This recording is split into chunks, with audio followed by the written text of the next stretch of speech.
आपका हस्बैंड आपको जेवड़ियों से बांध बांध के पीटे, वो पागल नहीं है, समझ रहे हो? वो पागलपन नहीं है इंसान के अंदर।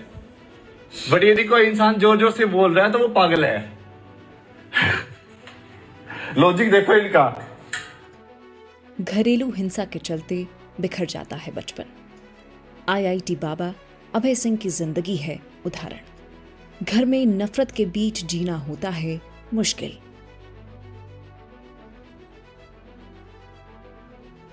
कितना सुंदर होता है वो घर जहां माँ बाप प्यार से रहें, झगड़े ना, बच्चों के सामने ऊंची आवाज में बात ना करें, मारने पीटने की बात तो दूर दूर तक ख्यालों में भी ना हो।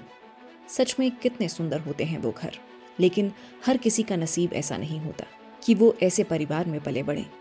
हमारे समाज में ज्यादातर बच्चों का पालन बहसबाजी, मार, झगड़ों में ही होता है।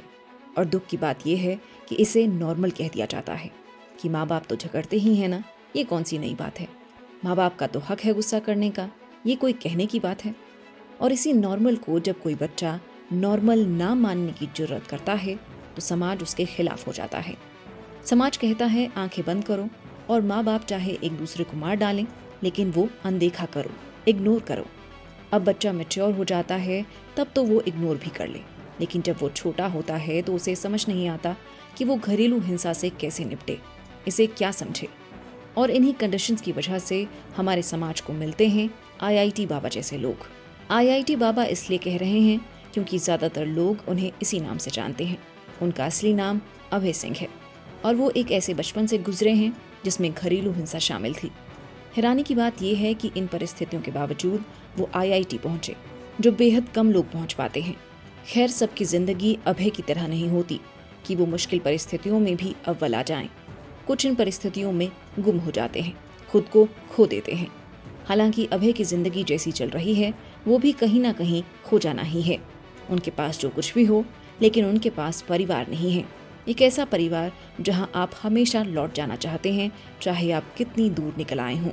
और ये कहानी सिर्फ अभय की नहीं है, कई लोग इस कहानी को जीते हैं, जी रहे हैं। कारण अलग अलग हो सकते हैं। कोई पैसों की कमी की वजह से झेल रहा होता है, कोई शायद कम समझ के चलते, या फिर कोई और वजह जो शायद सिर्फ वो जानते हों।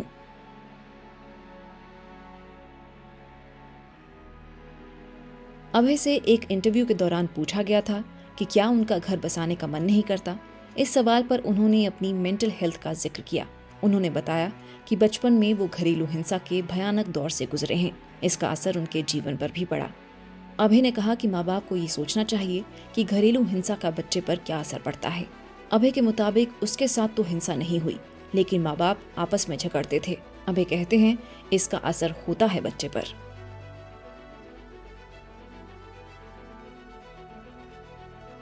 जब उनसे पूछा गया कि ऐसी परिस्थितियों के बावजूद उन्होंने आईआईटी का एग्जाम कैसे क्रैक कर लिया, तो अभय अपने स्कूली दिनों को याद करते हैं। वो कहते हैं, मैंने साधना की, मैं सोचता था कि मोह माया में ना ही पढ़ूं। मैं स्कूल से आने के बाद दिन में सो जाता, उसके बाद रात 12 बजे उठता। जब कोई लड़ाई करने वाला नहीं होता तो मैं पढ़ता। लेकिन मेरे जीवन में ये दर्द इकट्ठा होता चला गया। एक बच्चे के तौर पर आप हेल्पलेस हो जाते हो, आपको पता ही नहीं होता कि कैसे रिएक्ट किया जाए। तब एक बच्चे की ना तो समझ डेवलप हुई होती है, उसे कुछ समझ नहीं आता कि कैसे रिएक्ट किया जाए।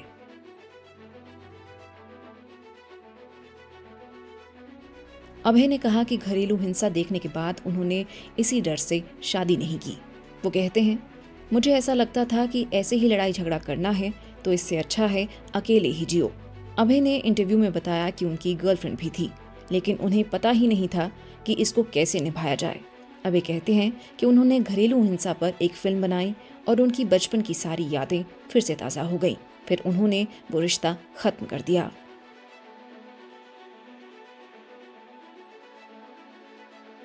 घर को अक्सर ऐसी जगह माना जाता है जहां बच्चे खुद को सुरक्षित और सहज महसूस करते हैं। लेकिन जब घर में हिंसा या माता पिता के बीच झगड़े का माहौल होता है तो इसका असर बच्चों की मेंटल, इमोशनल और फिजिकल हेल्थ पर पड़ता है, खासकर तब जब बच्चे उम्र में छोटे और नासमझ होते हैं।